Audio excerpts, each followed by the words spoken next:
خیرکم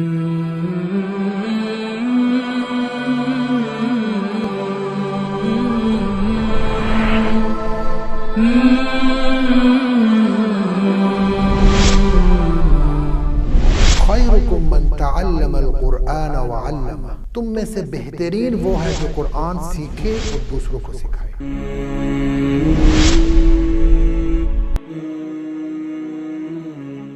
نحمدہ ونصلی علی رسولہ الکریم، اما بعد، فاعوذ باللہ من الشیطان الرجیم، بسم اللہ الرحمن الرحیم۔ خیرکم من تعلم القرآن وعلمہ، صدق اللہ العظیم۔ السلام علیکم ورحمۃ اللہ وبرکاتہ۔ ناظرین، میں ہوں ماجد جمیل ستی اور آپ دیکھ رہے ہیں حق نیوز۔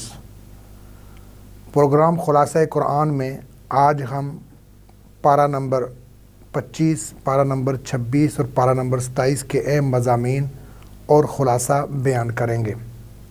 پارہ نمبر 25، اس میں کل 5 حصے ہیں۔ پہلا حصہ حامیم سجدہ کا بقیہ حصہ ہے۔ دوسرے نمبر پر سورہ شورا مکمل ہے۔ تیسرے نمبر پر سورہ زخرف مکمل ہے۔ چوتھے نمبر پر سورہ دخان مکمل، اور 5ویں نمبر پر سورۃ الدخان، سورہ جاسیہ جو ہے وہ مکمل ہے۔ پہلے نمبر پر سورہ حامیم سجدہ کا جو بقیہ حصہ ہے، اس میں اللہ رب العزت نے یہ بیان کیا ہے کہ غیب کا علم جاننے والی ذات وہ صرف ایک ذات ہے اور وہ اللہ ہے۔ اور انسان کے حوالے سے ایک تذکرہ ہے کہ انسان کو جب کوئی مصیبت پہنچتی ہے تو وہ شکوے کرنا شروع کر دیتا ہے، اور جب اس کو کوئی کامیابی حاصل ہوتی ہے تو وہ اپنے رب کو بھول کر کہتا ہے کہ یہ تو سب میرا اپنا کمال ہے۔ جبکہ ہونا یہ چاہیے کہ جب کوئی مصیبت پہنچے تو اس وقت انسان کو صبر کرنا چاہیے، اور جب کوئی کامیابی حاصل ہو تو اس وقت اللہ کا شکر ادا کرنا چاہیے۔ تو انسان کی جو فطرت ہے اس کو بیان کر کے اللہ رب العزت یہ فرما رہے ہیں کہ انسان کی جو یہ فطرت ہے، اس کو ختم کر کے جو اصل چیز جو اللہ نے حکم دیا ہے اس کے اوپر ہمیں عمل کرنا چاہیے۔ دوسرے نمبر پر سورہ شورا مکمل طور پر بیان ہوئی ہے اس پارے کے اندر۔ اس میں بہت سی باتوں کا ذکر ہے۔ اللہ تعالیٰ کے تمام خزانوں کا ذکر ہے کہ تمام خزانوں کا جو مالک ہے وہ صرف ایک اللہ ہے۔ لَهُ مَقَالِيدُ السَّمَاوَاتِ وَالْأَرْضِ يُبْسِطُ الرِّزْقَ لِمَن يَشَاءُ وَيَقْدِرُ، اور اللہ رب العزت کے ہاتھ میں یہ رزق کا دینا ہے، رزق کا لینا ہے۔ رزق میں تنگی، رزق میں کشادگی، یہ اللہ کی طرف سے ہی سب کچھ ہے۔ دوسرے نمبر پر اللہ کی قدرت کو بیان کیا گیا ہے، بہت ساری نشانیاں بیان کی گئی ہیں۔ آسمان، زمین، جانوروں کی تخلیق، اور سمندر کے اندر جو پیدا ہونے والے جو جانور ہیں، مچھلیاں اور باقی جتنی بھی مخلوقات ہیں ان کا تذکرہ۔ اور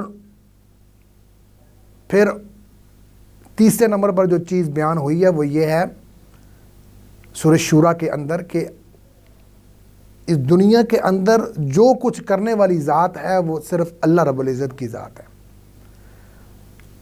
اولاد دینے والی ذات وہ اللہ رب العزت کی ذات ہے۔ اللہ چاہے تو کسی کو کچھ نہ دے، اللہ چاہے تو کسی کو بچیاں دے دے، صرف اللہ چاہے تو کسی کو بچے دے دے، اللہ چاہے تو دونوں کسی کو دے دے۔ یہ سب کچھ اللہ کے اختیار میں ہے۔ مخلوق کے اندر کوئی بھی اس چیز کا مالک نہیں ہے اور نہ ہی کوئی دے سکتا ہے۔ دینے والی ذات صرف ایک اللہ رب العزت کی ذات ہے۔ اور اس کے ساتھ اس صورت کے اندر شورا کا مطلب یہی ہوتا ہے کہ مشورہ کرنا۔ وَأَمْرُكُمْ شُورَىٰ بَيْنَكُمْ، کہ جب بھی کوئی مسئلہ ہو تو گھر کا اندر کوئی مسئلہ ہو، بین الاقوامی طور پر کوئی مسئلہ ہو تو مشورہ کر لینا، سب لوگوں سے جو ہے مشورہ لینا، یہ ایک سنت عمل ہے۔ اس سے معاملات جو ہے وہ صحیح طریقے سے چلتے ہیں۔ اس کے بعد سورہ زخرف ہے۔ سورہ زخرف میں بھی کئی باتوں کا بیان ہے۔ نمبر 1، گزشتہ جو اقوام ہیں وہ اپنے آباء و اجداد کی جو ہے وہ تقلید کرتی ہیں، اور وقت کے جو نبی ہیں اس کا انکار کرتی ہیں۔ دوسرے نمبر پر موسیٰ علیہ السلام اور فرعون کا جو قصہ ہے وہ بھی یہاں پر کچھ حصہ اس کا یہاں پر بیان ہوا ہے، اور تیسرے نمبر پر جنتیوں اور جہنمیوں کا بیان ہے کہ دونوں اپنے اپنے ٹھکانے میں کس طرح زندگی گزاریں گے، اور کیسے جو ہے جنتی آپس میں کیا بات کر رہے ہوں گے، جہنمی جو ہوں گے وہ آپس میں کیا بات چیت کر رہے ہوں گے، اس کا تذکرہ ہے۔ تو یہ سورہ زخرف کے اندر یہ مضامین بیان ہوئے ہیں۔ اس کے بعد سورہ دخان ہے۔ سورہ دخان کے اندر اللہ رب العزت نے پہلے نمبر پر جو چیز بیان ہوئی ہے وہ یہ ہے کہ قرآن مجید کے نزول کا بیان ہے، اور قرآن مجید کے نزول کا جو مقصد ہے وہ بیان ہوا ہے، اور مقصد کیا ہے؟ وہ انسانوں کی رہنمائی، انسانوں کی رہنمائی، اور شب قدر کا تذکرہ ہے کہ اس میں تمام مضبوط امر کا جو ہے وہ فیصلہ ہوتا ہے، اور اہل مکہ کی ہٹ درمی کہ نبوت کی نشانی دیکھنے کے باوجود اپنے جو ان کا کفر تھا اس کے اوپر وہ ڈٹے ہوئے تھے، اور ان کی طرف سے طرح طرح کے مطالبات، ان کا تذکرہ ہے۔ شجرۃ الزقوم کا بیان ہے کہ یہ مجرموں کا کھانا ہے، ایک درخت کا تذکرہ ہے کہ یہ جو درخت ہے یہ جو مجرم لوگ ہیں ان کا ٹھکانہ ہے، یعنی جنت کا تذکرہ، پھر جہنم کا تذکرہ، جو لوگ کامیاب ہو جائیں گے وہ جنت میں، اور جو ناکام ہوں گے وہ جہنم میں ہوں گے، اور ان کو جو اس وقت وہاں پر جو ان کا احوال ہوگا وہ تمام تر احوال اس سورہ دخان کے اندر بیان ہوئے ہیں۔ اس کے بعد سورہ جاسیہ ہے جو کہ اس پارے کی آخری صورت ہے۔ اس میں اللہ تعالیٰ کی نشانیوں کا تذکرہ ہے کہ آسمان، زمین، جانور، رات اور دن کا آنا، بارش کا نازل ہونا، ہواؤں کا یہ چلنا، یہ سب اللہ کی قدرت ہے۔ یعنی یہ سب چیزیں ذکر کر کے کلمہ توحید کے حوالے سے یہ بات آ رہی ہے کہ عبادت کی جائے تو صرف ایک اللہ کی جائے، مانگا جائے تو صرف ایک اللہ سے مانگا جائے۔ دوسرے نمبر پر اللہ کی آیات کا جو لوگ مذاق اڑاتے تھے ان کا تذکرہ آیا ہے کہ قیامت کے دن فراموش کر دیے جائیں گے، اور ان پر کوئی توجہ نہیں ہوگی، کیونکہ وہ اللہ کا جو حکم تھا اس کا استہزاء اڑاتے تھے، اس کا مذاق اڑاتے تھے۔ آگے چلتے ہیں پارہ نمبر 26۔ پارہ نمبر 26 کے اندر بھی کل اس کے 6 حصے ہیں۔ سب سے پہلے نمبر پر سورۃ الاحقاف مکمل اس میں بیان ہوئی ہے، سورہ محمد مکمل، سورہ فتح مکمل، سورہ حجرات مکمل، سورہ قاف مکمل، اور سورہ زاریات کا ابتدائی حصہ 26 اس بارے میں ذکر ہوا ہے۔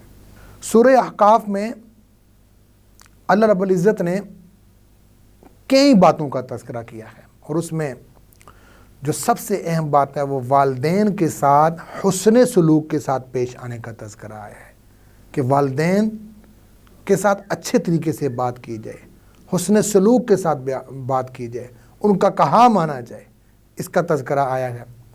حمل کی عقل جو مدت ہے اس کا بیان آیا ہے، اور قوم عاد کی شرارت اور ان پر آنے والے جو عذاب ہے اس کا تذکرہ ہے کہ ان پر ایسی ہوا چلی کہ اس نے سب کو تاو بالا کر دیا۔ جنوں کے ایمان لانے اور اپنی قوم میں داعی کی حیثیت سے، داعی کہتے ہیں دعوت دینے والا، اللہ کے دین کی دعوت دینے والا کی حیثیت سے کام کرنے کا بیان سورہ احقاف میں آیا ہے۔ سورہ محمد، اس میں بھی بہت سی باتیں ذکر ہوئی ہیں، جس میں جنت کی مثال بیان کی گئی ہے کہ اس میں ایسی نہریں ہوں گی کہ جس کا پانی کھدلا نہیں ہوگا، صاف ستھرا ہوگا، دودھ کی نہریں ہوں گی، اور جو ہے اس کے علاوہ ہر قسم کا پھل اس کے اندر موجود ہوگا۔ اور دوسرے نمبر پر آدمی کی ایک جو اس کی فطرت ہے وہ بیان کی ہے کہ آدمی کو جب مال مل جاتا ہے، مال پا لیتا ہے، یا سرداری اس کو مل جاتی ہے، کوئی منصب مل جاتا ہے، کوئی عہدہ مل جاتا ہے، تو وہ رشتہ کو، جو رشتہ دار ہوتے ہیں ان کو بھول جاتا ہے، رشتے نہیں نبھاتا۔ ایسا نہیں ہونا چاہیے۔ اگر اللہ نے آپ کو مال دیا، منصب دیا، عہدہ دیا، کسی بڑی جگہ پر آپ پہنچ گئے ہیں، تو اپنے جو عزیز و اقارب ہیں ان کو نہیں بولنا چاہیے، ان کے ساتھ حسن سلوک کے ساتھ پیش آنا چاہیے، یعنی ہر وقت بندے کو عاجزی کے ساتھ پیش آنا چاہیے۔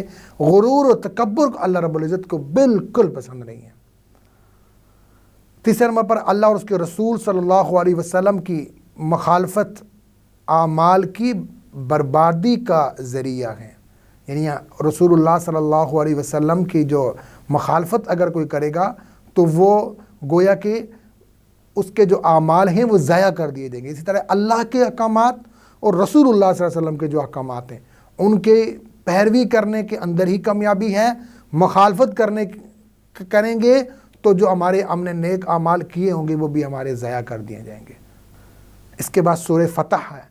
سورہ فتح کے اندر بھی بہت سی باتوں کا تذکرہ آیا ہے.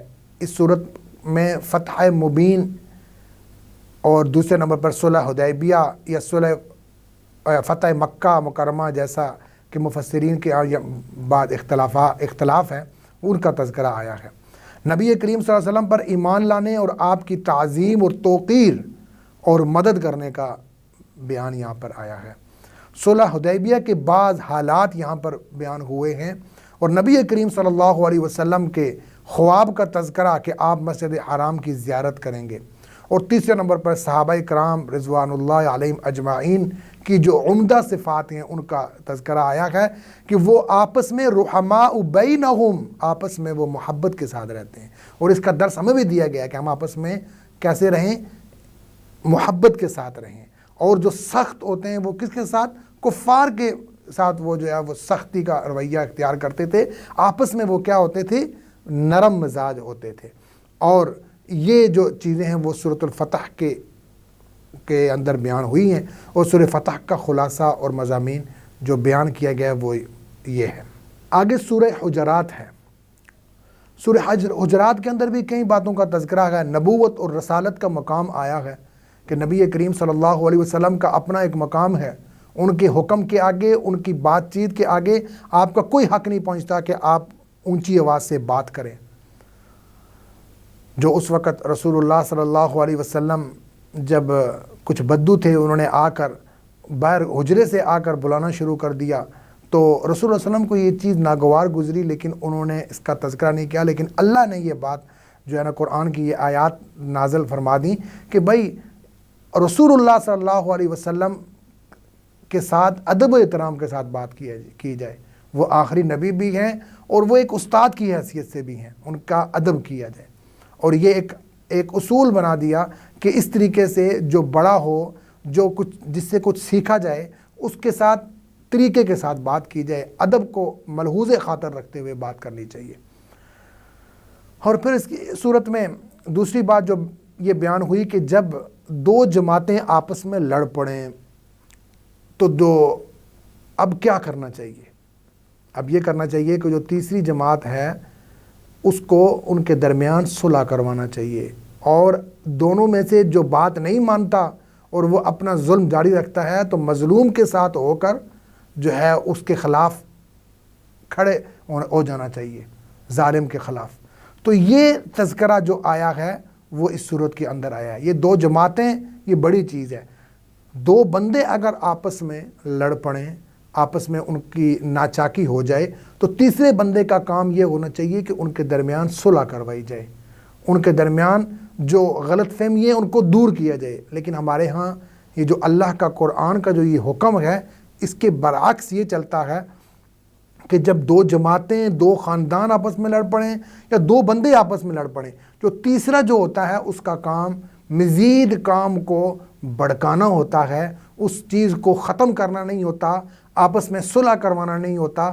تو یہ اللہ کے حکم کے خلاف ہے. اور پھر جب یہ کی جائے کہ جب وہاں پر بیٹھ کر بات کی جائے تو ان کے درمیان عدل کے ساتھ بات کی جائے. اس وقت آپ کسی طرف بھی آپ کی طرفداری نہ ہو، آپ کا جھکاؤ کسی طرف نہ ہو. اور اللہ ان اللہ یحب المقسطین، اللہ رب العزت جو ہے وہ انصاف کرنے والوں کو پسند کرتا ہے. تو اس کے بعد اس صورت میں جو چیزیں بیان ہوئی ہیں، جو برائیاں بیان ہوئی ہیں وہ ایسی برائیاں ہیں کہ جو معاشرے کے اندر جتنا بھی بڑا جھگڑا ہو جائے اس کی بنیاد وہ چیزیں ہیں. وہ کون کون سی ہیں؟ حسد کرنا، آپس میں جو ہے مذاق اڑانا، ایک قوم دوسری قوم کا مذاق اڑائے، ایک بندہ دوسری بندے کا مذاق اڑاتا ہے، اس سے منع کیا گیا ہے. آپ جس کو کم تر سمجھ کے اس کا مذاق اڑا رہے ہیں ہو سکتا ہے وہ آپ سے بہتر ہو. عورتوں کا اسپیشل تذکرہ آیا ہے کہ عورتیں جو ایک دوسرے کے خلاف یوں یعنی مذاق اڑاتی ہیں، ایسا نہیں کرنا چاہیے. اور اسی طریقے سے حسد نہیں کرنا چاہیے. حسد تو نیکیوں کو ایسے کھاتا ہے جیسا کہ خشک لکڑی کو آگ جلدی اس کو جلا کر راکھ کر دیتی ہے. اسی طریقے سے جو حسد ہے یہ بندے کی نیکیوں کو اس طرح ختم کرتا ہے. اس سے ہمیں دور رہنا چاہیے. چغلی نہیں لگانی چاہیے اور غیبت نہیں کرنی چاہیے. اب غیبت کیا ہے کہ کسی کے پیٹ کے پیچھے ایسی بات کرنا جو اس کے اندر موجود ہو، یہ غیبت ہے. اور اگر موجود نہیں ہے تو وہ اس سے بڑا گناہ بہتان ہے. تو یہ چیز اس صورت کے اندر آئی ہے. ایک اور چیز اس صورت کے اندر بڑی اہم آئی ہے کہ اللہ رب العزت نے یہ قبائل اور یہ جو خاندان یہ صرف لتعارفوا، تعارف کے لیے جو ہے وہ بنائے ہیں. اللہ کے نزدیک زیادہ قرب والا، تقوی والا وہ کون ہے؟ ان اکرمکم عند اللہ اتقاکم، جو تقوی کے لحاظ سے زیادہ بہتر ہوگا، جس کے اندر زیادہ خوف خدا ہوگا، جو اللہ سے زیادہ جو ہے نا اللہ کے احکامات پر پورا اترتا ہوگا، وہ اللہ کے نزدیک ہوگا. یہ جو قبائل اور یہ جو خاندان ہیں یہ صرف تعارف کے لیے ہیں. یہ بیان ہوا ہے. سورہ قاف کے اندر بھی چند باتیں ذکر کی گئی ہیں کہ قیامت کا بیان ہے، اس کے مرنے کے بعد اللہ تعالی جو بندے کے مرنے کے بعد دوبارہ اس کا اٹھایا جانا.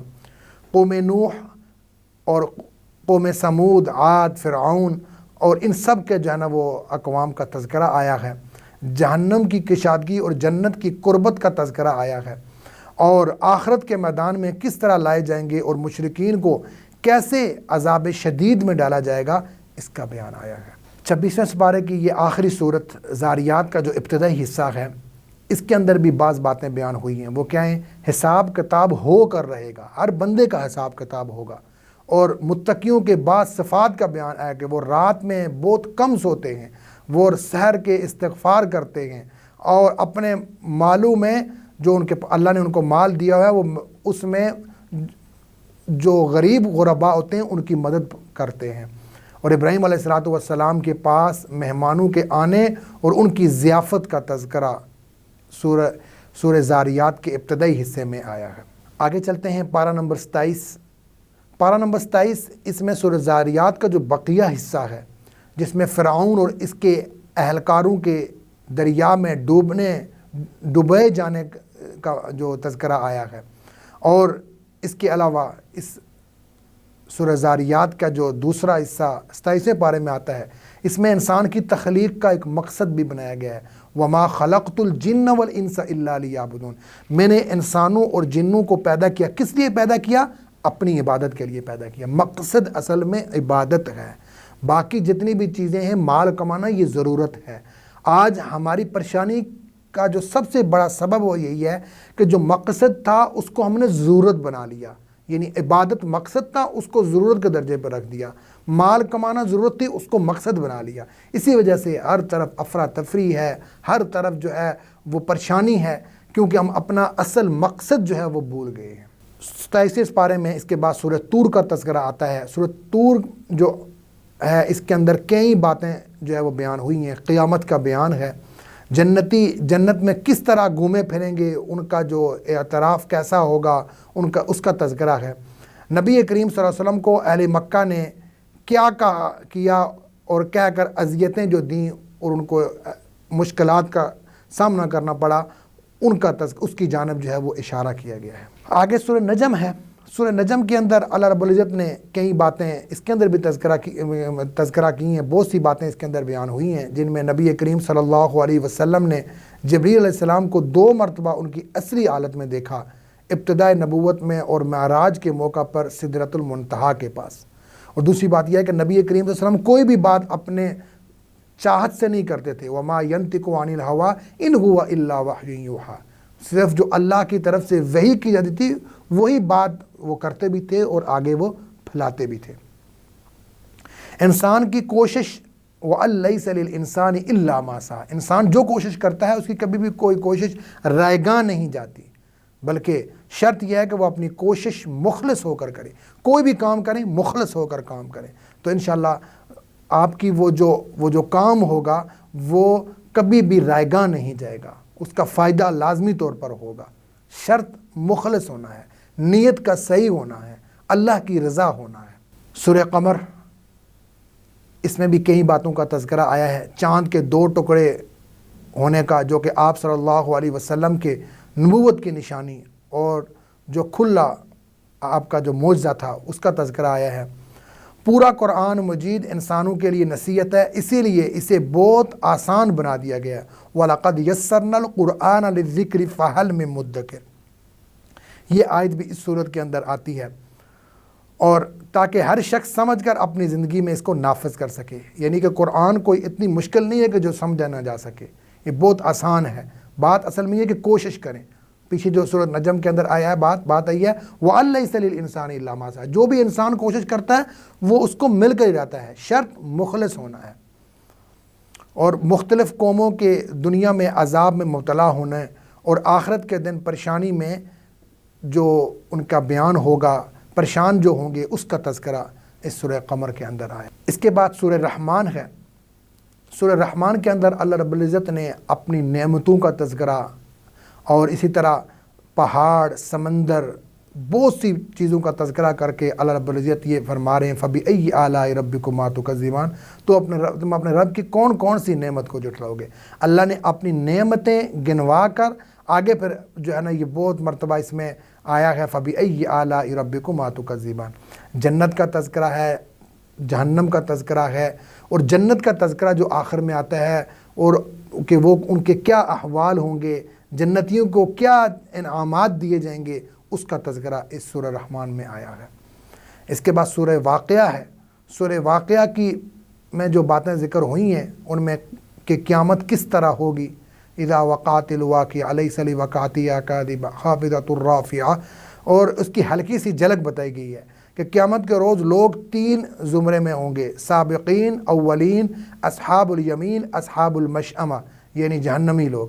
اللہ کی قدرت کاملہ کا بیان کہ اللہ نے کیسے نطفے سے بچے کی پیدائش کی، کھیت میں پودے کو اگایا، آسمان سے بارش کو نازل کیا اور اسے پینے کے لیے میٹھا پانی دیا، درختوں سے آگ پیدا کرنا، یہ سب اللہ ہی کی جو ہے نا وہ نعمتیں ہیں اللہ کی.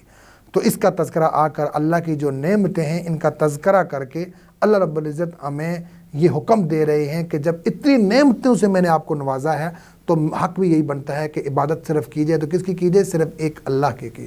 اس کے بعد 27 پارے کی جو آخری صورت حدید ہے، اس میں بعض باتیں اس میں ذکر ہوئی ہیں کہ اس میں اللہ کی وحدانیت کا بیان ہے، فتح مکہ سے پہلے خرچ کرنے والوں اور اللہ کے راستے میں جہاد کرنے والوں کی فضیلت کا بیان ہے. یعنی اللہ کے راستے میں اگر آپ خرچ کریں گے تو اللہ آپ کو اور دے گا. اللہ کے راستے میں خرچ کرنے سے مال کے اندر حقیقتاً بڑھوتری ہے، اور قیامت کے دن مومنوں کو ایک نور دیا جائے گا جس کی روشنی میں وہ چل رہے ہوں گے، اور منافقین اس نور سے محروم ہوں گے. اور جو لوہا ہے اس کے فوائد کا بیان ہے کہ اس سے ہتھیار بناتے ہیں اور دوسرے منافع جو ہے نا اسے نفع حاصل کرتے ہیں، جیسے گھر بنانا، گاڑی بنانا، پل بنانا. تو یہ اللہ تعالیٰ اپنی نعمتوں کو اس صورت کے اندر گنوا رہا ہے. اور اسی طریقے سے آج ہم نے پارہ نمبر 25، 26 اور 27 کا خلاصہ اور اہم مضامین بیان کیے ہیں. اللہ رب العزت سے دعا ہے کہ اللہ رب العزت مجھے، آپ کو، ہم سب کو قرآن و سنت کو سمجھ کر اس پر عمل کرنے کی توفیق عطا فرمائے. وآخر دعوانا الحمدللہ رب العالمین.